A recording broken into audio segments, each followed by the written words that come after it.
I know you're here to see the changes and don't really care about me, so we'll make it quick. Subscribe to my channel, check the video on my Moze guide, and I'll give some extra advice on some relics and planners at the end of the video. Let's go. We'll go from top to bottom from the Honkai Star Rail Leaks subreddit, and we will go over every change that has happened. Starting off, his ultimate cost went from 110 to 120, which I think is pretty good because his E1, which gives him lots of energy, being pretty easy to access, makes sense for this change. His skill does basically the same, but now the stacks are reworked. Now, he gains 9 stacks from his skill instead of just applying the prey state to the enemy. I'll explain the stats in a second. His ult now does 250% of his attack instead of 350%, and he doesn't have a damage dealt buff for 2 turns. Instead, he follow-ups right after he uses his ultimate, and this follow-up attack goes to a random enemy if the main target dies from the ult. Talent, thankfully, is almost the same as it was before, with the change that every ally attack, a stack is consumed from the 9 you get from the skill. Every 3 stacks he consumes, he follow-up attacks, and at 0 stacks, he loses the prey state. The follow-up attack he doesn't consume any stacks, by the way. His technique only increases his damage and doesn't advance him forward anymore. Sad times we live in.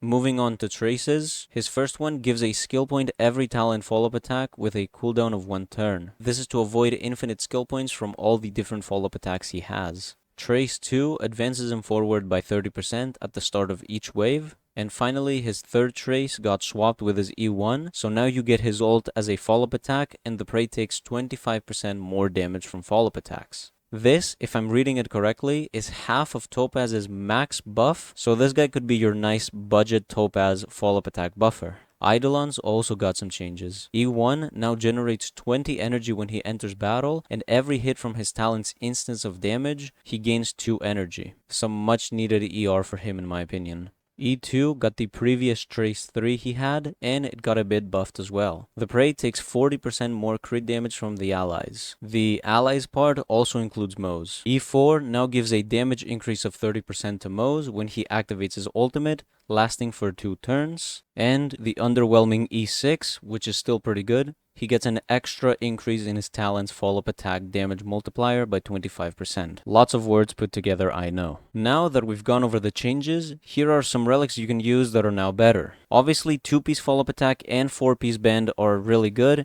even before this change, but I thought I should re-mention them again. Valorous is also going to be really good, because a good amount of his damage comes from his ultimate, and for planners, Duran is at the top if you play in a follow-up attack team, and Salsoto is a bit better outside of the follow-up teams. Izumo is good if you play in dual hunt teams, which means if you play Feixiao, this one isn't bad to use because of the free 12% crit rate.